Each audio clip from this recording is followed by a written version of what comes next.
thanks to that dipshit Alito, the courts are a mess with trying to figure out abortion.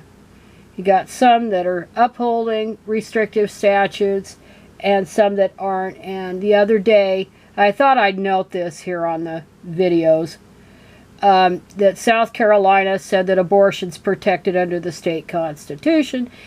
And that seemed like a victory, but you know what's going to happen. It's such a red state that the Republicans there will figure out some goddamn way to tell women your place is in the home, on your back or in the kitchen.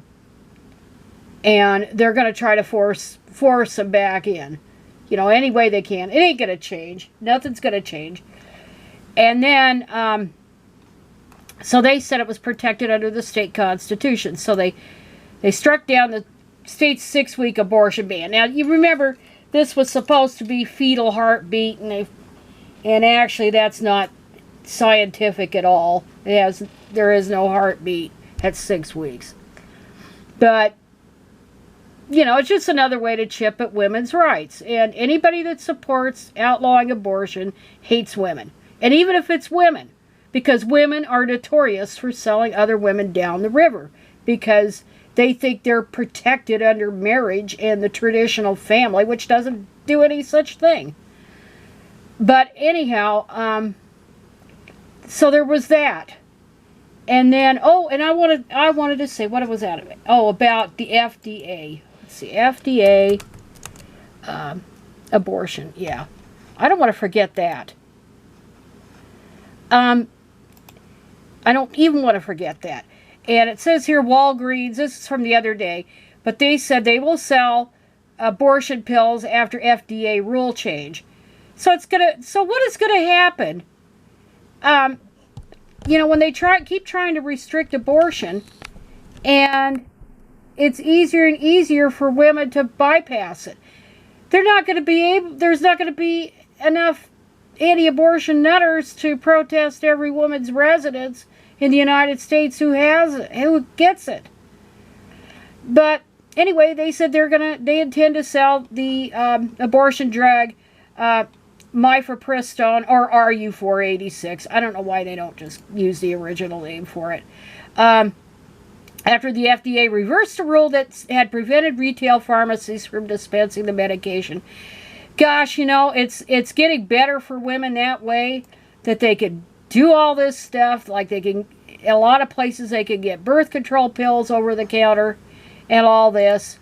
And in the old days, you had to go through an OBGYN and go through a pelvic exam, which now they're finding out that's basically, if you're asymptomatic, it's absolutely worthless.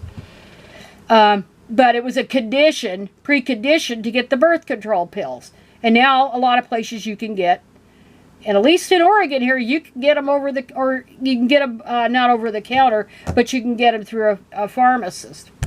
But make it easier. But it pisses the anti-abortion nutters, and they keep trying to find ways to stop abortion medication.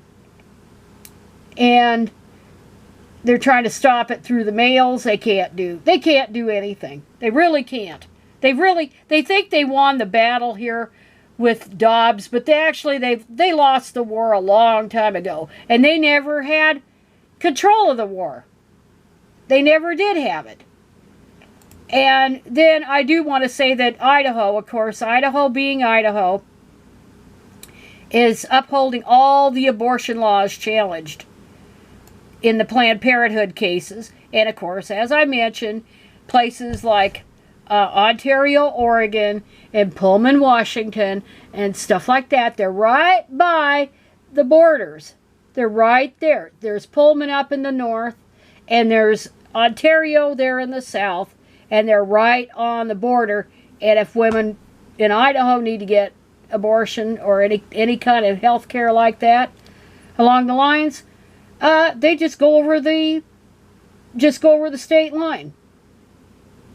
And I'm sure parts of Idaho that are abutting Nevada Now I have to look at a map. I'm sure they could get over there. I'm sure they'll cross the state line there, too. But, you know, Idaho is a heavily Mormon state. It's at least a fourth of the population is LDS. And they're very backward politically. And here my nephew and his wife are going to move up there to be near their son. And that's up in the north. And you go up even further north, and that's really where the wackos are at. And my nephew had mentioned about how weird they were politically. Lots of luck. If the being snowed in 9 months out of the year doesn't get them, then the politics will. So anyhow, yeah, I'm feeling a little bit better. I was sick all week, and I was good enough to go out and run today. So tomorrow I'll probably go. Well, I won't probably. I will be going back to work and stuff. But yeah, this is what's going on in the world of abortion that I thought I'd point out. I know Jessica Valenti tries to get everything on her Substack, every single story on the abortion things, but you can find it out even if you don't read her column. All the different things that are going around in the country. But those were the big things last week on that front, were the 2 court cases and then Walgreens and CVS. So, bad for women and good for women. But women ain't going back to the kitchen, folks. No matter how much these anti-abortion people wish for it. It ain't happening. And that is it.